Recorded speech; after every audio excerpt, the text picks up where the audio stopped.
आप सबका शुक्रिया अदा करते हैं कि आप एक बार फिर इकट्ठा हुए हैं और प्रार्थना में जुड़े हुए हैं।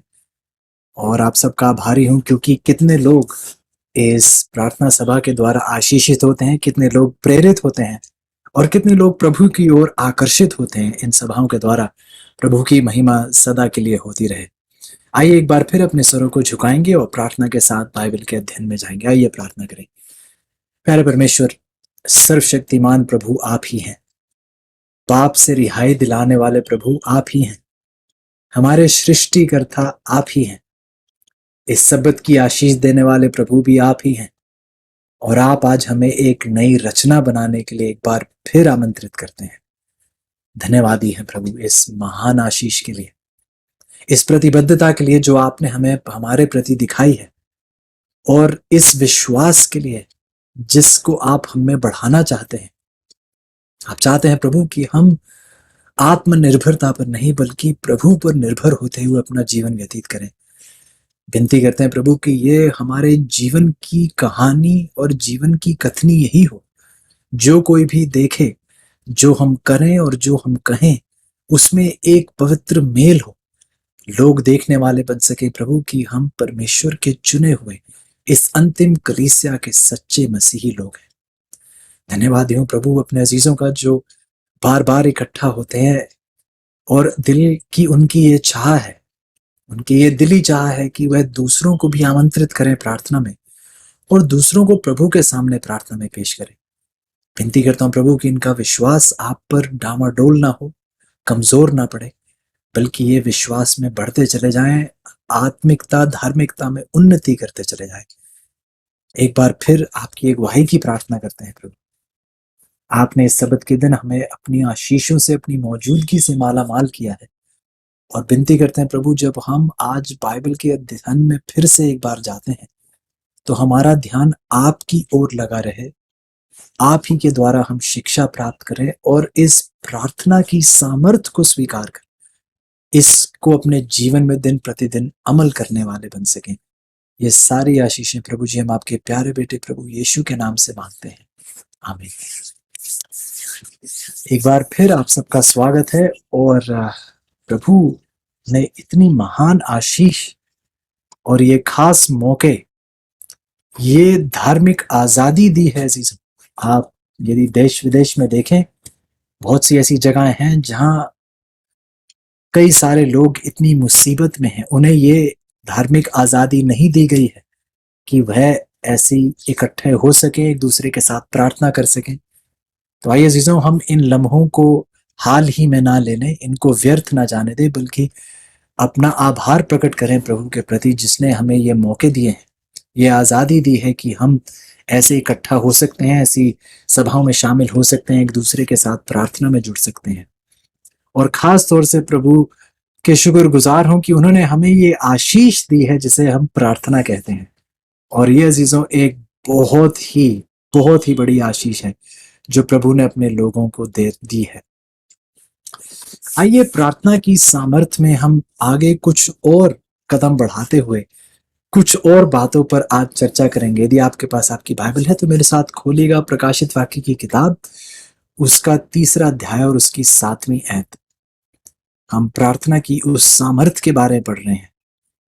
प्रकाशित वाक्य की 3 और उसकी 7 में बाइबल कुछ इस प्रकार कहती है। प्रकाशित वाक्य की 3 की 7, और फिलाडेल्फिया की कलीसिया के दूत को यह लिख कि जो पवित्र और सत्य है और जो दाऊद की कुंजी रखता है, जिसके खोले हुए को कोई बंद नहीं कर सकता और बंद किए हुए को कोई खोल नहीं सकता, वह यह कहता है।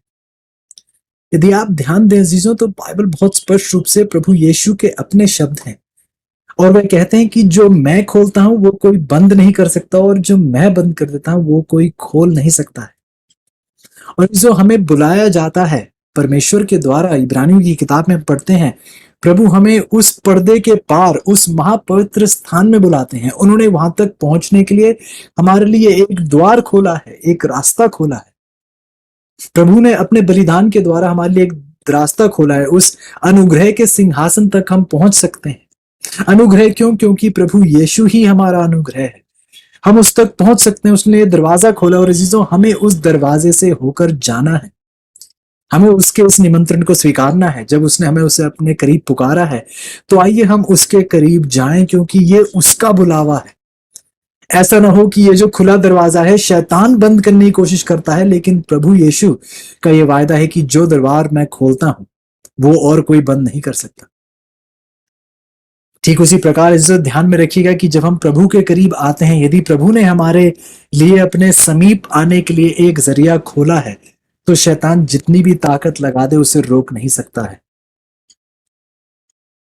तो देखिए कि प्रार्थना में प्रभु हमें कहते हैं कि हम उसके समीप आए, प्रार्थना में हम उस महापवित्र स्थान में प्रवेश करें, विश्वास की नजरों से प्रभु यीशु को उस महापवित्र स्थान में हमारी सेवकाई करते हुए खड़े देखें, हमारी मध्यस्थता के लिए जो है वहां मौजूद है। इब्रानियों की 7 में देखिए हमें वह क्या कहता है, बहुत ही सुनहरे शब्द में। इब्रानियों की 7 की 25 देखिएगा मेरे साथ। Hebrews 7:25, Hebrews chapter 7 verse 25, इब्रानियों की 7 की 25 बाइबल कहती है, इसलिए जो उसके द्वारा परमेश्वर के पास आता है वह उनका पूरा पूरा उद्धार कर सकता है। क्यों? क्योंकि वह उनके लिए विनती करने के लिए सर्वदा जीवित है, उनकी मध्यस्थता के लिए वह सर्वदा जीवित है। आइए हम विश्वास की नजरों से प्रभु यीशु को वहां देखें, उस महापवित्र स्थान में देखें जो हमारे लिए विनती करने के लिए सर्वदा जीवित रहता है। आइए हम उसके समीप आए अजीजों प्रार्थना में, जो हमारे लिए प्रार्थना कर रहा है। आइए हम उससे प्रार्थना करने में पीछे ना हटें। यदि वह निरंतर प्रार्थना करता रहता है तो क्या हमें फिर निरंतर प्रार्थना में उसके साथ नहीं लगे रहने चाहिए? यदि प्रभु यीशु बिना थके लगातार हमारे लिए विनती करते रहते हैं तो फिर क्या हमें बिना थके प्रभु के साथ प्रार्थना में लगातार नहीं जुड़ना चाहिए?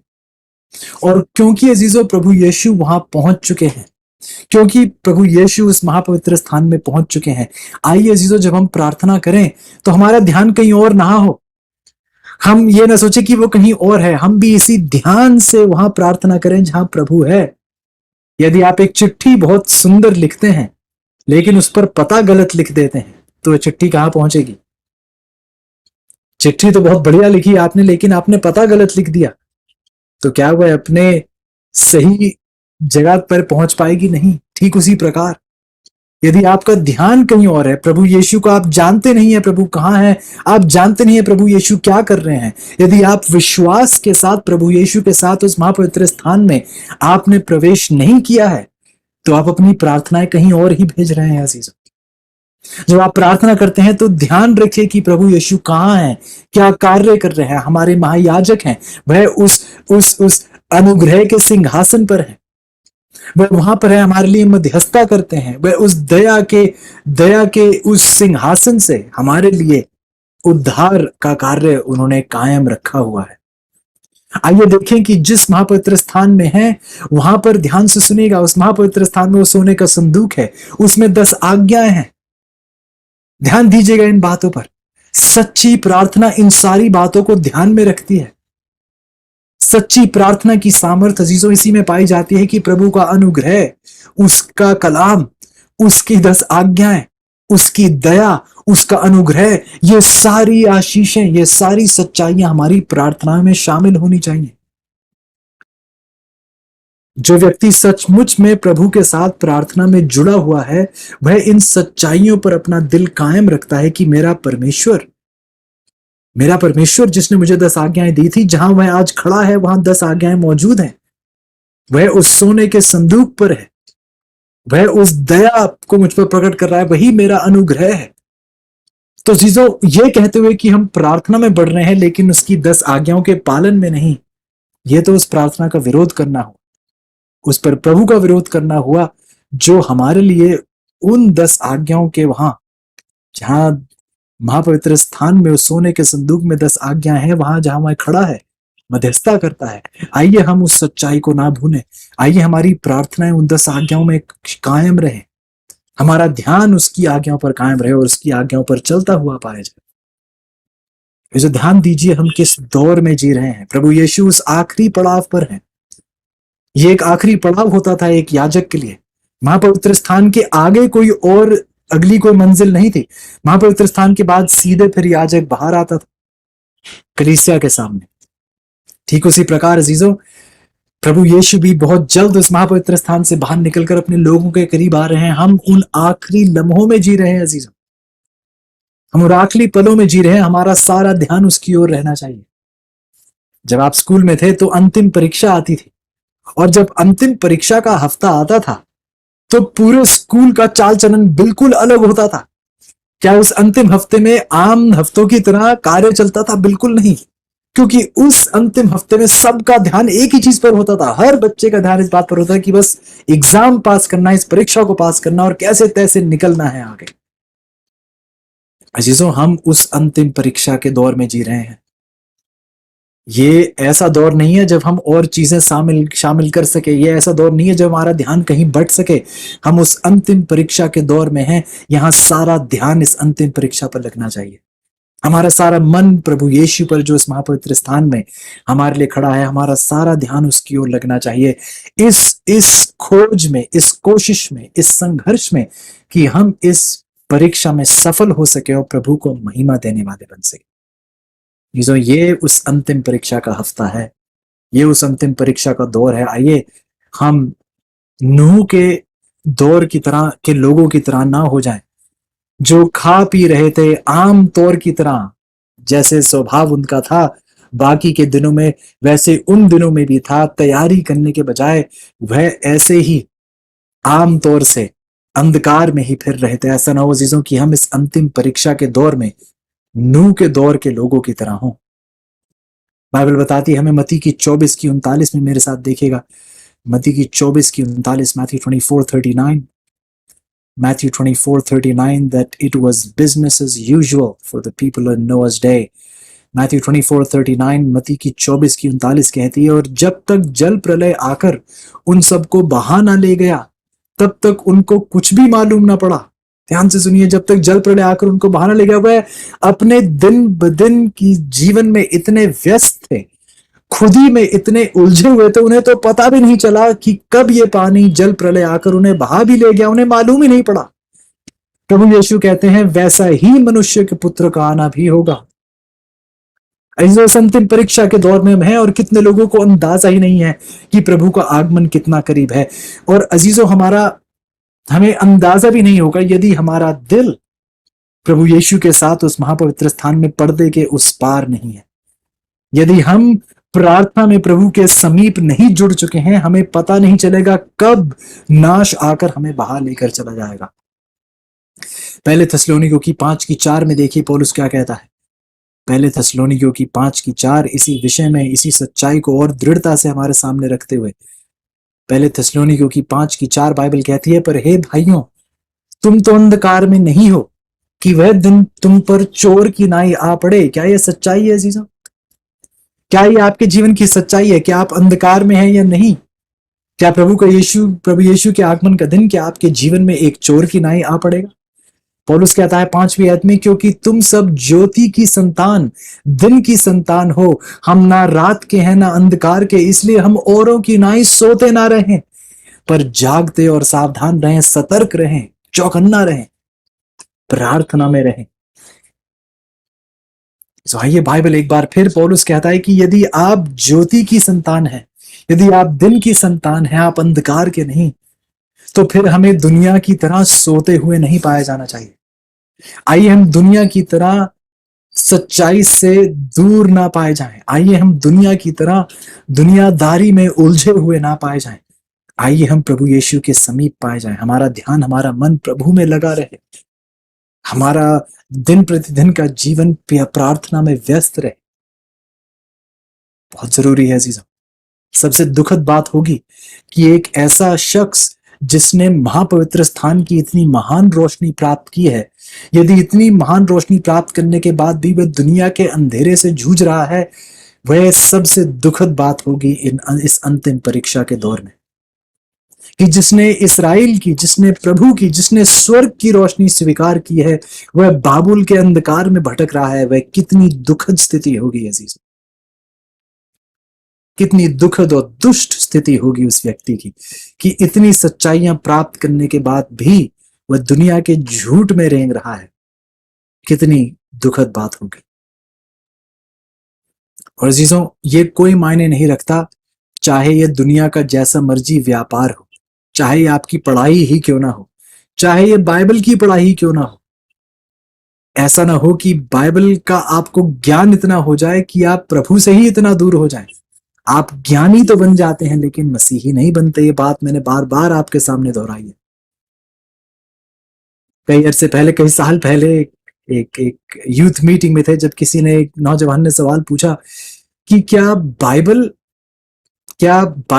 एक आइडल बन सकती है, क्या बाइबल एक मूर्ति बन सकती है मेरे लिए। मैंने कहा बिल्कुल, बाइबल बिल्कुल एक मूर्ति बन सकती है। आप बाइबल को एक मूर्ति की तरह पूछ सकते हैं, इसका ज्ञान आप प्राप्त कर सकते हैं, लेकिन ज्ञानी होने से आप मसीही नहीं बन जाते। जरूरी नहीं है कि इतना ज्ञान प्राप्त करने से आप मसीही के करीब रिश्ते में आ जाएं, ये जरूरी नहीं है। हमें प्रार्थना में उसके समीप आना है अजीजों। जब हम बाइबल का अध्ययन करते हैं तो उसमें प्रार्थना बहुत गहराई से शामिल होनी चाहिए, क्योंकि प्रार्थना हमारी प्रभु पर निर्भरता को दर्शाती है। हम प्रार्थना करें ताकि जो हमने पढ़ा है उसको हम अमल कर सकें, सिर्फ समझें ही ना, सिर्फ एक मानसिक तौर पर उसकी समझ ही ना रखें, बल्कि उसको अपने जीवन में अमल करने की सामर्थ प्रार्थना में हम प्रभु से मांगें, ताकि अजीजों हम घमंड में नहीं बल्कि प्रभु पर निर्भर होते हुए अपना जीवन व्यतीत करने वाले बन सके। अजीजों, ये सच्चाई हमारे जीवन में प्रकट होनी चाहिए। यूहन्ना की 10:16 में प्रभु यीशु हमें बताते हैं कि उनके लोग जगह जगह, प्रभु के कितने सारे लोग हैं, प्रभु बताते हैं, जो दुनिया में है। यूहन्ना की 10:16 हमें बताती है, और मेरे और भी भेड़े हैं। जॉन 10:16 प्रभु यीशु कहते हैं, मेरी और भी भेड़े हैं जो इस भेड़शाला की नहीं, मुझे उनका भी लाना अवश्य है। ध्यान से सुनिए, वह मेरा शब्द सुनेंगी, तब एक ही झुंड और एक ही चरवाहा होगा। ध्यान से सुनिए, बाइबल बहुत स्पष्ट रूप से कहती है, प्रभु कहते हैं, मेरी और भी भेड़े हैं जो इस भेड़शाला की नहीं। जिसका मतलब ये अजीजों, बहुत से सच्चे दिल लोग हैं जो अलग अलग कलीसियाओं में हैं, अलग अलग धर्मों में हैं, जो सच्चे दिल हैं, जहां तक उन्हें सच्चाई मिली है उस सच्चाई पर वह कायम है। लेकिन क्योंकि वह सच्चे हैं, उनका दिल सच्चा है, जिसका मतलब ये नहीं कि जिस कलीसिया के वे भागे में कलीसिया सच्ची है। यदि उनका दिल प्रभु के प्रति सच्चा है, जिसका मतलब ये नहीं कि जिस धर्म में है वह धर्म सच्चा है। इसलिए प्रभु कहते हैं कि मुझे उनका भी लाना अवश्य है। यदि वह सच्चे और धर्म सच्चा है तो फिर उन्हें लाने की क्या जरूरत है, क्योंकि वह गलत हैं, गलत रास्ते, गलत लोगों के संग है, गलत कलीसिया में है, गलत धर्म में है। इसलिए प्रभु कहते हैं, मेरा उनका लाना अवश्य है। कहते हैं कि वह मेरा शब्द सुनेंगी और तब एक ही झुंड होगा, एक ही चरवाहा होगा। अजीजों, क्या ये एकता हम में दर्शाई जाती है या नहीं, प्रभु का सवाल है। जब प्रभु अन्य जातियों से, अलग धर्मों से, अलग अलग कलीसियाओं से लोगों को इकट्ठा करेंगे प्रभु, तो क्या अंतिम दौर में ऐसे लोग होंगे जो प्रभु के साथ प्रार्थना में इतने एक हैं, प्रभु के साथ मेल मिलाप में हैं, जिसकी वजह से वह एक दूसरे के साथ भी मेल मिलाप में है। इस अंतिम परीक्षा के दौर में प्रभु अपने लोगों को एक करना चाह रहे हैं। इस अंतिम दौर में प्रभु बाबुल से लोगों को बाहर बुला रहे हैं, इस उलझन से लोगों को बाहर बुला रहे हैं, ताकि वह सच्चाई में आए, ताकि वह सच्चाई में आए। प्रभु लोगों को एक झुंड करने की कोशिश में है, और ऐसे एकता में आने की ताकत हमें दुनिया से नहीं मिलेगी अजीजों। यदि आपका मन दुनिया में लगा हुआ है तो ऐसे एक होने की ताकत हमें दुनिया से नहीं मिलेगी। ऐसी ताकत हमें उस प्रभु यीशु से मिलेगी जो उस पर्दे के पार है। तो फिर आपका दिल कहां होना चाहिए, आपका ध्यान कहां होना चाहिए, आपका मन कहां होना चाहिए? आपको प्रार्थना में प्रभु के साथ उस पर्दे के पार होना चाहिए, ताकि आप प्रभु के साथ उस दिन की तैयारी में एक होते हुए पाए जाएं। बहुत जरूरी है, बहुत ज्यादा जरूरी है कि हम इन बातों पर ध्यान दें। आइए एक बार फिर इब्रानियों की ओर अपने कदम को बढ़ाएंगे। प्रभु देखिए हमें कैसे पुकारते हैं। इब्रानियों की 10:19 में एक बार फिर जाएंगे। ये कुछ पहले पढ़े हुए आयतें हैं, एक बार फिर इनकी ओर अपना ध्यान लेकर जाएंगे, क्योंकि ये बहुत जरूरी हैं याद रखने के लिए और इनको और आगे बढ़ने के लिए इन पर। इब्रानियों की 10:19 देखिए बाइबल क्या कहती है। इब्रानियों की 10:19 कहती है, सो हे भाइयों, जबकि हमें यीशु के लहू के द्वारा उस नए और जीवते मार्ग से पवित्र स्थान में प्रवेश करने का हियाव हो गया है। ध्यान से सुनिए अजीजों, हियाव किस बात का करने का हुआ है? कि हम यीशु के लहू के द्वारा, क्या हम अपनी ताकत के द्वारा? हमारा हियाव हमारे भरोसे पर, हमारी पवित्रता, हमारे गुण, हमारी अच्छाई पर है? नहीं, हमारा हियाव यीशु के लहू के द्वारा उसके नए और जीवते मार्ग से पवित्र स्थान में प्रवेश करने का हियाव है। ये हियाव हमारी दृढ़ता, हमारी काबिलियत पर नहीं, यह दृढ़ता प्रभु यीशु के बलिदान, प्रभु यीशु की पवित्रता और उसके आमंत्रण पर है। ये हियाव हमने उस पर बांधवा, ये भरोसा हमने उस पर कायम रखा हुआ है। इसलिए आगे बाइबल देखिए क्या कहती है, इस दृढ़ता के साथ, इस हियाव के साथ 20 आयत कहती है, जो उसने पर्दे अर्थात अपने शरीर में से होकर हमारे लिए अभिषेक किया है। ये रास्ता उसने तैयार किया है अपने शरीर के द्वारा। 21 आयत कहती है, इसलिए कि हमारा ऐसा महान याजक है जो परमेश्वर के घर का अधिकारी है। तो आओ हम सच्चे मन, पूरे विश्वास के साथ और विवेक को दोष दूर करने के लिए हृदय पर छिड़काव लेकर और देह को शुद्ध जल से धुलवाकर परमेश्वर के समीप जाएं। ऐसा देखिए कि हमें एक बार फिर प्रभु के समीप आने का एक बार फिर निमंत्रण दिया जाता है कि हम प्रभु के समीप आए, हम परमेश्वर के समीप आए। और कहां है वह महापवित्र स्थान में, हम वहां उस पर्दे के पार आए। और जो यदि हम आएंगे तो देखिए वह क्या कहता है, हम सच्चे मन, पूरे विश्वास, विवेक को दोष दूर करने के लिए हृदय पर छिड़काव लेकर देह को शुद्ध जल से धुलवाकर परमेश्वर के समीप आए। ऐसे यदि हम प्रार्थना में जुड़ेंगे, देखिए जब हम प्रार्थना में प्रभु के समीप आते हैं तो प्रार्थना में प्रभु देखिए हमें सच्चा मन, पूरा विश्वास, छिड़काव, हमें शुद्ध करने की प्रभु इस चाह में है कि हम उसके करीब आए और ये सब कुछ उससे स्वीकारें। ऐसे देखिए कि जो प्रभु के साथ उस महापवित्र स्थान में नहीं जुड़ रहे, देखिए वह कितनी सच्चाइयों से वंचित रहते हैं।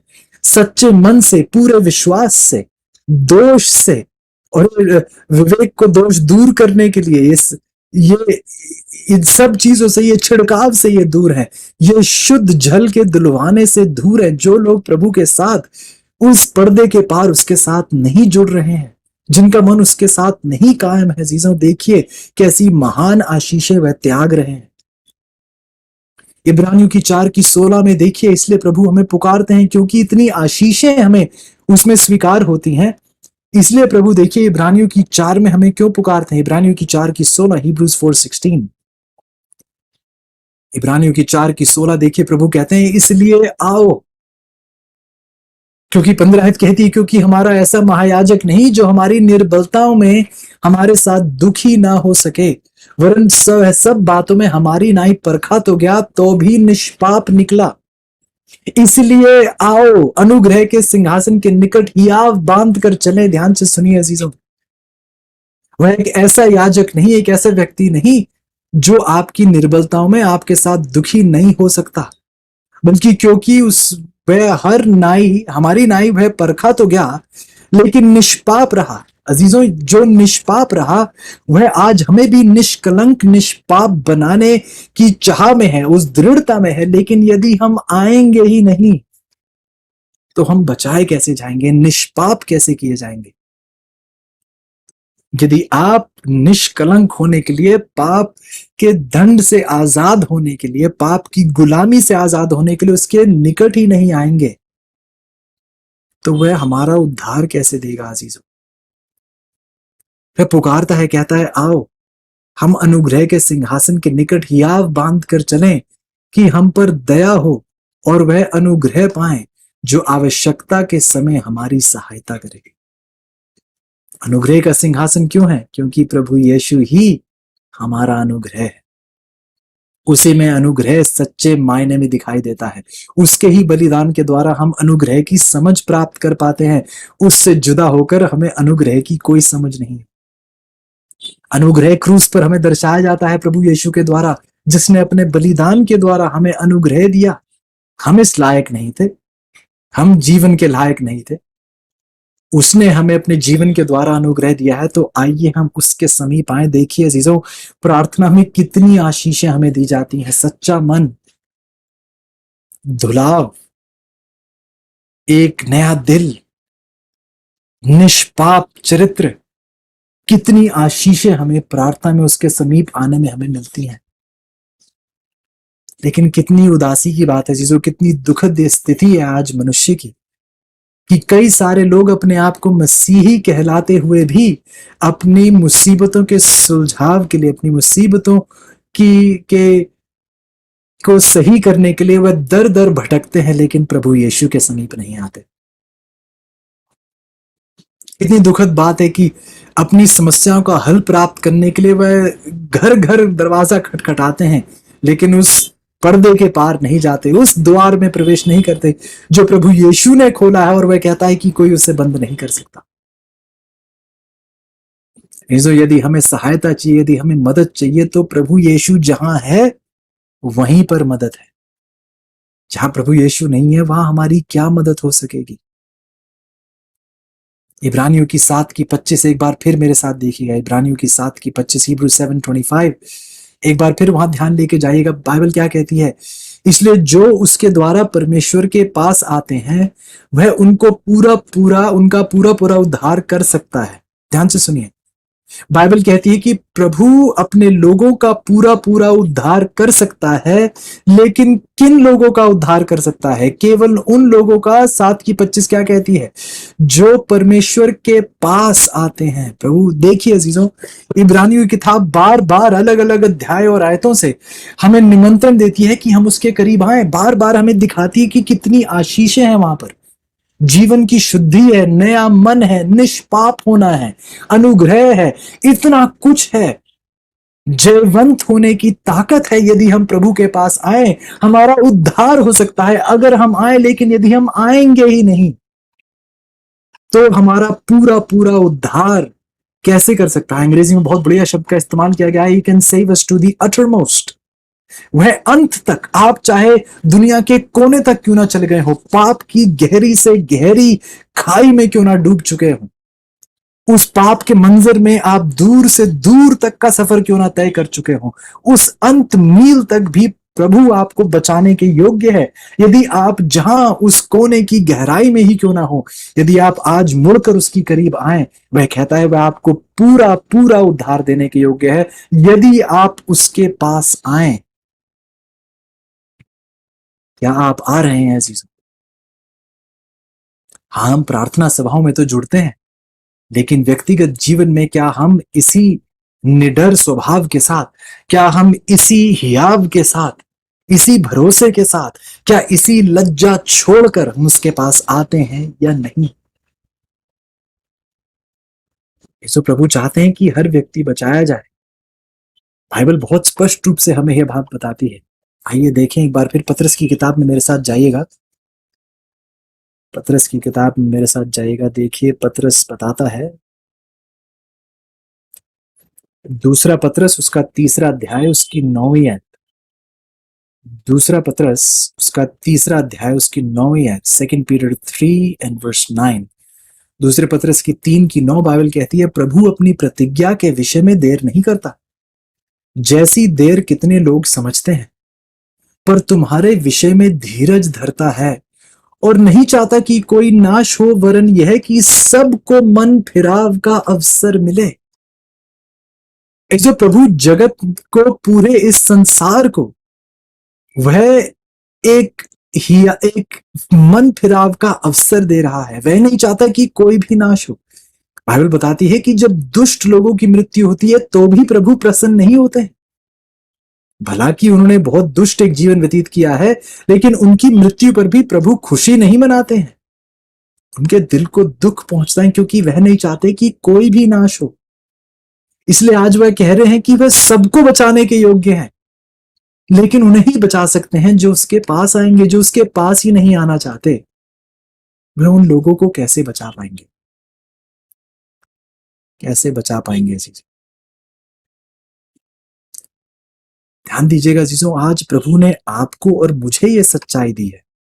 प्रभु ने आपके और मेरे सामने ये दृढ़ता की सच्चाई, प्रार्थना की आशीष आज आपके और मेरे सामने रखी है। देखिए, स्टेप्स टू क्राइस्ट जो किताब है, उसके पेज 94 और 95 पे देखिए कितने सुनहरे शब्द बोले जाते हैं।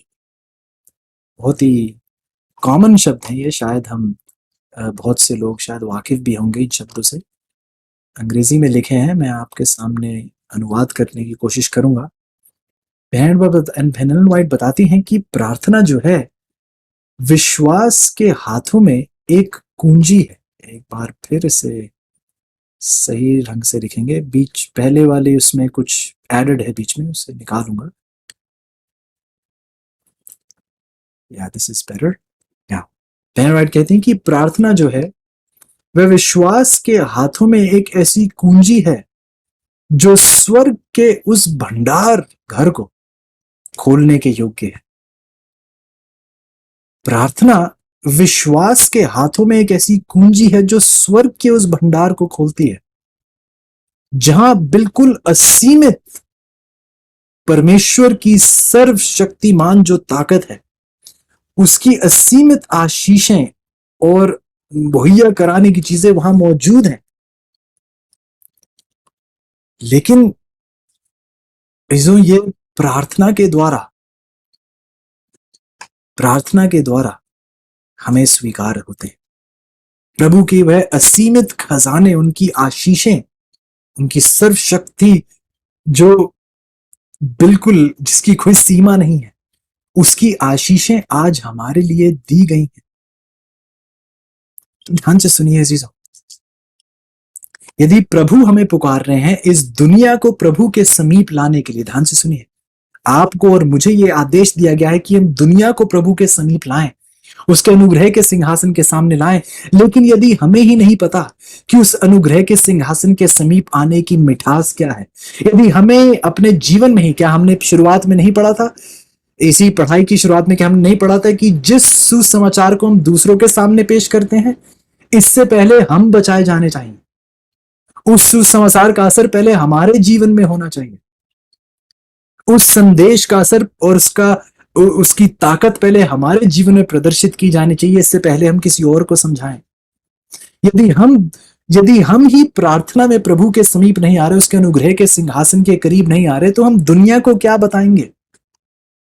हम बातें तो कर सकते हैं प्रार्थना की, लेकिन व्यक्तिगत जीवन में यदि हम स्वयं प्रार्थना में उसके साथ नहीं जुड़ रहे हैं, तो हम दुनिया को क्या आमंत्रित करेंगे उसके अनुग्रह के सिंहासन के करीब आने के लिए? यदि हमें ये नहीं पता कि प्रार्थना कैसी कुंजी है जिससे स्वर्ग के भंडार खोले जाते हैं, यदि हमें ही नहीं इस बात का अनुभव, तो हम दूसरों को कैसे बुलाएंगे अजीजों? इस अनुभव में दूसरों को कैसे निमंत्रण देंगे? अजीजों बहुत ध्यान दीजिएगा, देखिए प्रभु यहां क्या कह रहे हैं कि एक भंडार घर हमारे सामने प्रार्थना की कुंजी के द्वारा खोला जा सकता है। क्या आपने उस भंडार घर में कभी प्रवेश किया है? और यदि ये भंडार घर है, ये छोटी दुकान नहीं है, ये स्वर्ग का बड़ा भंडार घर है, जिसका मतलब यहाँ पे सब लोगों के लिए आशीष है। आप भी आ सकते हैं और दूसरों को भी बुला सकते हैं। लेकिन यदि आपने व्यक्तिगत रूप से प्रार्थना के द्वारा उस स्वर्ग के भंडार को खुलते हुए नहीं देखा है, प्रभु की सामर्थ का एहसास नहीं किया है प्रार्थना के द्वारा, तो आप दूसरों को क्या उस सच्चाई के बारे में बताएंगे अजीजों? If you've never tasted the storehouse, what will you tell others about it? कभी आपने उस कुंजी का इस्तेमाल नहीं किया है, तो आप दूसरों को क्या बताएंगे उस कुंजी के बारे में? ऐसा देखिए और ध्यान रखिए कि ये प्रार्थना एक बहुत ही महत्वपूर्ण कार्य है। इसीलिए एजुकेशन जो किताब है 257 जो उसका पेज है, देखिए बहन एलन व्हाइट प्रार्थना को क्या कहती हैं, बहुत ही सुनहरे शब्द हैं। कहती हैं, in the prayer of faith there is a divine science. विश्वास की प्रार्थना में एक पवित्र विज्ञान है। वाह! और होना क्यों नहीं चाहिए जीजा?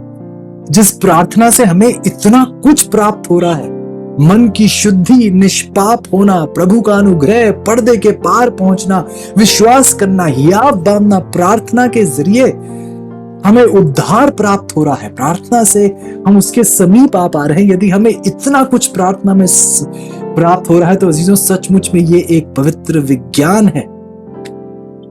पहले भी मैंने आपसे बातें की हैं, कई सारे माता पिता अपने बच्चों को दुनियावी विज्ञान में बढ़ाना चाहते हैं, लेकिन आप में से कितने लोग अपने घर परिवार को इस पवित्र विज्ञान में बढ़ा रहे हैं? यदि ये विज्ञान आपने ही नहीं पढ़ा तो आप दूसरों को क्या पढ़ाएंगे? बच्चों को, घर परिवारों को क्या पढ़ाएंगे? आज एक बार फिर अजीजों, हमें पुकारा जाता है प्रार्थना की ओर। आज एक बार फिर हम बहुत सी बातें कर सकते हैं अजीजों, जैसे हमने पहले भी बारे आपके सामने बात की है। हम प्रार्थना के बारे में बहुत कुछ कर सकते हैं, बहुत बातें कर सकते हैं, लेकिन जो आयतें मैंने आज आपके सामने एक बार फिर रखी हैं, एक बार जाकर इन्हें फिर दोहराइएगा और देखिएगा कि जब प्रभु हमें अपने समीप आने का पुकार देते हैं और जो आशीषें हमें प्राप्त होती हैं प्रभु के समीप आने से, एक बार जाकर फिर उन पर अपना ध्यान लगाइएगा कि प्रार्थना में हम ये सारी आशीषें प्राप्त कर सकते हैं। तो फिर हम बातें ही क्यों करते रहते हैं? हम प्रार्थना क्यों नहीं करते? एलेन व्हाइट बहुत बढ़िया शब्दों में कहती है we should talk less and pray more. हमें बातें कम करनी चाहिए, प्रार्थना ज्यादा करनी चाहिए। Let us talk less, pray more. Talk less, pray more. कम बातें कीजिए, ज्यादा प्रार्थना कीजिए। यदि आप चाहते हैं कि ये आपके जीवन की कहानी हो, आपके जीवन की गवाही हो, साक्षी हो, तो आइएगा। यदि घुटनों के बल आ सकें तो एक बार फिर प्रभु के साथ झुकेंगे और विनती करेंगे कि हम प्रार्थना की बातें ही ना करें बल्कि प्रार्थना करें। आइए प्रार्थना करें। मेरे परमेश्वर, एक बार फिर धन्यवाद ही है प्रभु अपने समीप बुलाने के लिए। आपके आभारी हैं प्रभु कि आपने एक दरबार खोला है जिसे कोई बंद नहीं कर सकता। शैतान चाहे जितनी ताकत लगा ले प्रभु, वह कभी हमें रोक नहीं पाएगा। यदि हम आपके समीप आएंगे तो कोई ताकत हमें आपके पास आने से रोक नहीं सकती। आपने दरवाजा खोला और उसे कोई बंद नहीं कर सकता। शुक्रगुजार है प्रभु इस महान महान महान आशीष के लिए। धन्यवाद हूं अपने अजीजों का जिन्होंने ये चाह प्रकट की है। ऐसी उनकी दिली चाह है कि वह आपकी सच्चाई में बढ़े, फूले, फले, आत्मिक उन्नति हो। आइए प्रभु, जिस सच्चाई को हमें दुनिया के सामने पेश करना है, आइए पहले वह हमारे जीवन की सच्चाई हो। जिस भंडार घर की हम बात करते हैं, जहां पर आशीषें माला माल हैं, असीमित है, आइए प्रभु जी पहले हम उस भंडार के भागीदार हों, उसको चखें, ताकि दूसरों को भी उसकी ओर बुलाने वाले बन सके। विनती करते हैं प्रभु कि हम बातें कम करें, प्रार्थना ज्यादा करें। प्रार्थना के विषय में ही बात ना करें बल्कि प्रार्थना करें। हमें वह नम्र स्वभाव, दीनता का मन और प्रभु की एक भूख और प्यास दीजिएगा प्रभु जी, क्योंकि ये सब कुछ हम आपके प्यारे बेटे प्रभु यीशु के नाम से मांगते हैं। आमीन।